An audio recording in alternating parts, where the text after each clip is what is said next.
নির্বাচন সামনে রেখে সাইবার নিরাপত্তা জোরদারের নির্দেশ প্রধান উপদেষ্টার। এদিকে জানিয়ে দিব মনোনয়ন ফর্ম সংগ্রহ। ঢাকা 17 আসনে নির্বাচন করবেন তারেক রহমান। সুপ্রিয় বন্ধুরা, নির্বাচন ভিডি নিউজে আপনাদের সবাইকে স্বাগতম। বিস্তারিত জানিয়ে দিচ্ছি। প্রথমেই মনোনয়ন ফর্ম সংগ্রহ। ঢাকা 17 আসনে নির্বাচন করবেন এবারে তারেক রহমান। আসন্ন ত্রয়োদশ জাতীয় সংসদ নির্বাচনে ঢাকা 17 আসন থেকে নির্বাচন করবেন বিএনপির ভারপ্রাপ্ত চেয়ারম্যান তারেক রহমান। এর জন্য তার মনোনয়ন ফর্ম সংগ্রহ করা হয়েছে। রোববার বেলা 11টা 26 মিনিটে বিএনপির মিডিয়া সেলের ভেরিফাইড ফেসবুক পেজে দেয়া এক পোস্টে এ তথ্য জানানো হয়। ফেসবুক পোস্টে বলা হয়, রাজধানীর সেগুন বাগিচায় ঢাকা বিভাগীয় কমিশনারের কার্যালয় থেকে বেলা 11টা তারেক রহমানের মনোনয়ন ফর্ম সংগ্রহ করা হয়। মনোনয়ন ফর্ম সংগ্রহ করেন বিএনপি চেয়ারপারসনের একান্ত সচিব এবিএম আব্দুল সাত্তার। ঢাকা 20টি আসনের মধ্যে যে 3টি বিএনপি ফাঁকা রেখেছিল তার মধ্যে ঢাকা 17 আসনও ছিল। গুলশান, বনানী, বারিধারার মতো অভিজাত এলাকা নিয়ে গঠিত ঢাকা 17 আসন। এই আসনে বিএনপির জোট সঙ্গী হিসেবে বাংলাদেশ জাতীয় party BJP chairman Andalib Rahman প্রার্থীর নির্বাচন করার কথা শোনা যাচ্ছিল।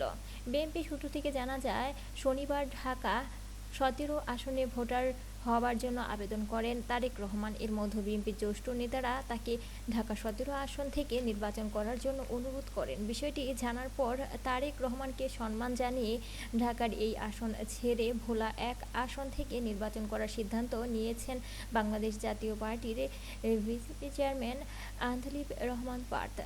বিএনপির ভারপ্রাপ্ত চেয়ারম্যান তারেক রহমান বগুড়া 6 সংসদীয় আসন থেকেও নির্বাচন করবেন। এছাড়া জানিয়ে দিচ্ছে, এদিকে নির্বাচন সামনে রেখে সাইবার নিরাপত্তা জোরদারের নির্দেশ প্রধান উপদেষ্টার।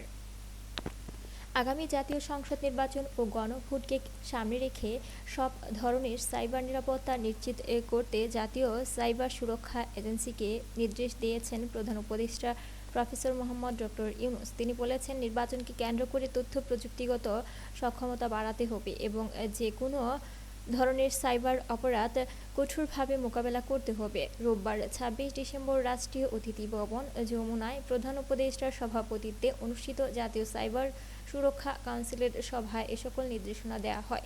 সভায় প্রধান উপদেষ্টা বললেন, সরকার ধাপে ধাপে সব নাগরিক সেবা অনলাইন প্ল্যাটফর্মে নিয়ে যাচ্ছে।